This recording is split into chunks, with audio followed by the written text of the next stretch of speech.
కాకినాడ జిల్లాలోని పెద్దాపురం నియోజకవర్గం వేట్లపాలెం గ్రామంలో డయేరియా ప్రబలి పలువురు అస్వస్థతకు గురి కావడమే కాక ఒక మహిళ మృతి చెందింది. అలాగే తుని నియోజకవర్గం తొండంగి మండలం కొమ్మనపల్లి గ్రామంలో కూడా డయేరియా ప్రబలి పలువురు అస్వస్థతకు గురయ్యారు.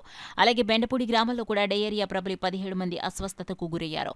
డయేరియా బారిన పడి చికిత్స పొందుతున్న వారిని తుని ఎమ్మెల్యే యనమల దివ్య పరామర్శించారు. వారికి మెరుగైన చికిత్సను అందించాలని వైద్య అధికారులను ఆదేశించారు. కాకినాడ జిల్లాలో డయేరియా ప్రబలిన గ్రామాల్లో జిల్లా వైద్య ఆరోగ్య శాఖ పరంగా తగు చర్యలు తీసుకోవడం జరుగుతుందని జిల్లా వైద్య ఆరోగ్య శాఖ అధికారి డాక్టర్ నరసింహనాయక్ మీడియాకు వెల్లడించారు. అలానే వేటపాలెంలో కూడా కొన్ని కేసెస్ రిపోర్ట్ అవుతూ ఉన్నాయి.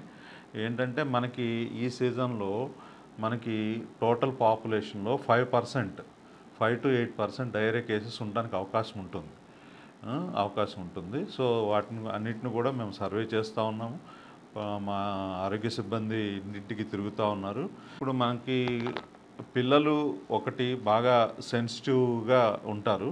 అలానే పెద్దవారు మనకి 60 ఏళ్ళు దాటిన పెద్దవారికి మనం ఏదైనా వచ్చినప్పుడు వాళ్ళు తట్టుకునే శక్తి ఇమ్యూనిటీ అనేది తక్కువగా ఉంటుంది.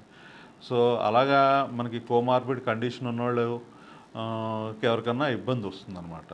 సో ఇప్పుడు ఎవరైనా ఒకళ్ళిద్దరు చనిపోయినా కూడా అది మనకి ఈ కోమార్బిడ్ కండిషన్స్ వల్ల, కానీ ఈ డయేరియాని అయితే మనం ఎఫెక్టివ్గా ఉన్న దాంట్లో చక్కగా ప్రత్యేకంగా జీజీహెచ్లో ఒక వార్డు కూడా పెట్టి మనము అరౌండ్ ద క్లాక్ డాక్టర్స్ని పోస్ట్ చేశారు సూపరింటెండెంట్ గారు.